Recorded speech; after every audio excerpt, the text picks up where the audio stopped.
What's going on, everybody? It's Tom. And it's Jamie. Welcome to the Chronicles of Podcast. The Chronicles of 2000 Trees 2024. I'm Joe, the main one, the most important member of the Anyways, I'm Jack. I'm actually the main one. Ignore Joe. He waffles a lot. That's my little brother. This is... I'm Tom. I'm the drummer and a humble one. My name is Jack. He's the sexy one. Oh, God. Brings all the ladies to the show. I love it. Yeah. We're Carsick. Hands in the middle. Great set, didn't see it. Woo! How's your personal Fridays, guys? How's it going? Shit. What? I was going to say, what the fuck happened? I hate this band. I hate this band. No, I'm joking. It was great. It was lovely. Jack is gesturing for the mic. Yeah, Jack wants the mic. I'm the only one who's stayed at the festival so far, so I will answer. It was lovely, and Manchester Orchestra were amazing. That's my personal Friday. Anyone else? We were all here. It was the whole thing. The whole thing was great. Sweet. Yeah. Excellent, perfect. How was your set? You know what? It was really nice because we'd gone from playing a show, because the football match was on. We played Bolton. The football game was on, and we didn't have many people there. Obviously, I don't blame them. I'd watch the football too. But then, so there was no one in the room. And then Which game was that? It was not the one that's just been, the one before, against Switzerland. Switzerland. Yeah. So the penalties were on as we were on stage, so no one was in the venue at that point. Motherfucker. Yeah, but this set was great. This set was amazing. It's a good bit of affirmation there. We bought our H game.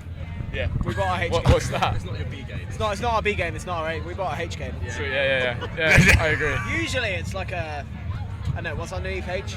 Oh, I've added myself. M? Usually we bring our end game. We bring our Avengers end game. If you want us to go, we'll go. So it's been a pleasure. No, I'm joking. It's absolutely fine. But as a Scotsman, I don't know. I hope you get dick tomorrow. On Sunday. So you know. They're definitely not gonna win. Like Spain are the way better team. Yeah, but you have this really weird way of just winning shit. Yeah, I don't get it. We have fluked our way here. We're a very jammy team, and you know I feel like that penalty. We did not deserve that penalty. No, we deserved it. Joe doesn't like football. He just watches the Euros. I only ever watch the Euros. So every year you see him cheering, and it's like you don't care. You don't really care. Mind Whereas you- Jack bet a load of money on it and I won. won £690. So thank you. Go on. England. We Thank you love very much. that. I bet on the score 2-1. Like we were in that tent. We watched it in the Axiom tent, yeah. and the people around me were like, "Oh, we're gonna lose," and I was like, 2-1 England. Showed them my bet, and then it came through, and now I've not got any of it because I brought everyone in there around. Yeah. So I won, but I also lost. Oh, mate. What a moment. That must have been when Ollie Watkins put that in. That must have been a moment. It was The great. vibes in that tent. Me and Jack were just crying. Yeah, It was great. ecstatic. Such a great game. Yeah. And I remember sat there going, like, fuck, not again. But still, we had a shit tournament, so I can't talk. Anyway, where was my questions? I've forgotten where I am. Yes, so compared to a Carsick show, to a Carsick festival show, do you change the set up accordingly, depending on people might not be so familiar with yourselves? The regular set in the gigs that we do is a lot longer and probably gets a bit tiring after a while. But the festival set, condensed, full pelt the whole time. So Nice. maybe Short and sweet. better at maintaining the energy at a festival, which is why it seems to go pretty good most of the time. Most of the time. Yeah, I agree with everything he just said. It kind of feels like a headline show. You have more time to chat and to take your time with the songs and have a bit more calmness to it. But a festival is kind of like blinking it's over. You just fucking race through everything, full beans, like on the gas, and then it's over. Hence why, we make a lot of mistakes. He says we, he means he. I play amazing every time. I don't know what he's talking about, to be honest. If there's mistakes, I mean, not me. I thought you were about to eat the microphone then. So, as a podcast, we are ambassadors for the Sophie Lancaster Foundation. Are you aware of Sophie and her story and what happened? Yeah. So, what we're doing, we're talking to people this weekend to basically find out, as being members of this alternative community that we're in, have you guys ever been treated differently, had stereotypes put against you simply because of the way you dress, the music you listen to, whatever that may be? Is that something you've experienced? I mean, not in a serious way. Not in the same way as I mean, it would when be. sorry, I cut you off. carry I was on, going to say carry when I was, when you're younger, when you're kids. But I think people get bullied in school regardless. I've never been ousted in any serious way. I think it's like the very stereotypical thing when you're in school and you listen to any music with a guitar in it. It's like, oh, are you a goth? No, it's funny. It's I- like, do you listen to like screamer music? I've been so scarred. Look at my shirt. There's nothing. No. He is wearing a band shirt. It's just inside out. Like he's still got the shame he carried at school. It's a burden.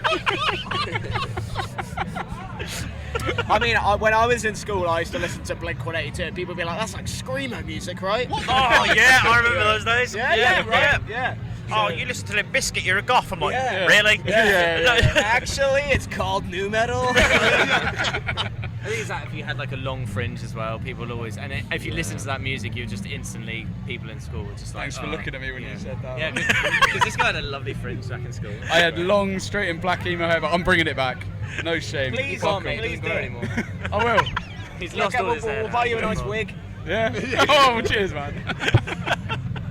I fucking hate this band. But now we're in like 2024 with all.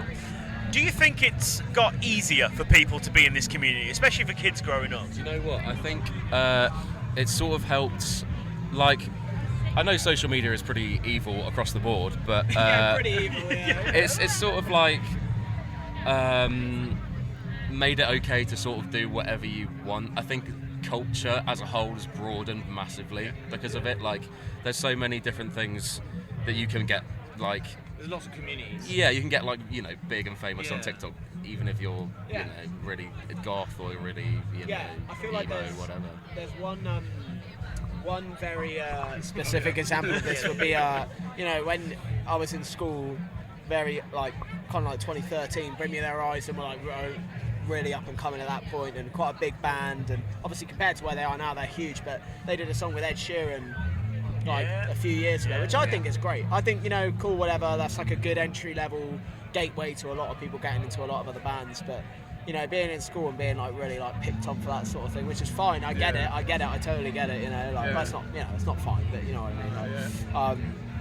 Although we are older now, and when you get older, nobody really gives a shit what Yeah, everyone's yeah, doing. yeah. So I can't speak for kids in school because I don't. But when you're at school, the gate. You remember school, mate? A long time I'm ago, like mate. 2 years older. I'm leaving. See you later. Mate. Anyways, I've lost my point now. Fuck you. You started with, when you're in school.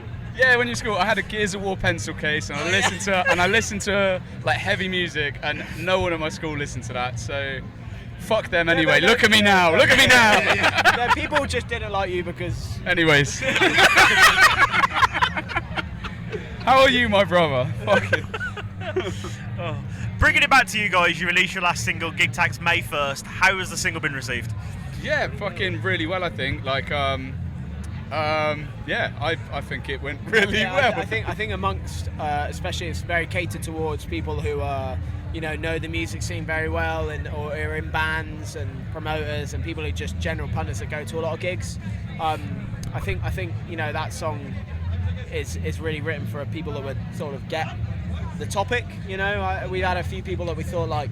It's probably people out there that might not go to a lot of gigs, or especially a lot of smaller gigs that might not get the general day-to-day grind. But I feel like even if you didn't, we sort of catered it in a way to like explain a lot of the rough patches that go on being in the early phases of a band. So it's done pretty well. I feel like it's quite a funny topic to touch on. What one regret about that song though is, in hindsight, as we released it, it was like the release day.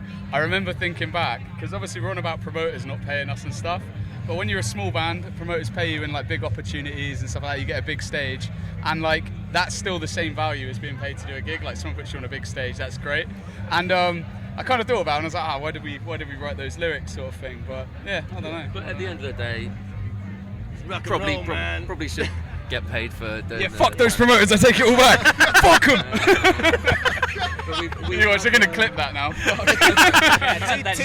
Maybe. 2,000 trees owe us £8,000. We've had a few bands and people we've been talking to today who know the industry really well, and they've come up to us and been like, you know that song, I listened to it and I was like, that is what it's like, Yeah, you know. sorry. So Yeah, I get that's it, yeah. sort of like, you know, mission accomplished basically. For yeah. that, I reckon. Incredible. Is there more music on the way? Now we're breaking up. No, there is no more music. Especially after this interview. We've decided during this interview that we all hate each other. That might be an interview. Maybe. I don't know. Next year. We'll have a little Yeah, tease. we're working on something longer, an album maybe. To come out next year, maybe. You're telling me there were 2 wars. 2 wars. Yeah, there should be an album out next year. That's my touchwood. That's my bold Well, statement. If we're all alive. Yeah, if we That'd all be still great. can hang out with each other without punching each other, then that's... No, we're definitely breaking up before the album. Well, what's going to happen? I'm going to go solo. I'm going solo. Nobody's going to listen. And I'm going to release. It's going to sound like Blink 182 because he loves that. I'm Is going that to release. Screamo? Yeah. My first Screamo album is called I Love 2,000 Trees. Just Yeah, you. yeah, that's an exclusive. That was a good one, Are you man. going to call yourself Sick Car? Yeah. Saw kick. Saw kick. It's a surfer dude introducing himself to a guy called Kick. Phenomenal. Absolutely phenomenal. Gents, this has been so much fun. Thank you so much. thank you Chatting for- to us. Means a lot. Thank you very much for Thank you having so us. much. Legends. Thank you so much. Thank you very much.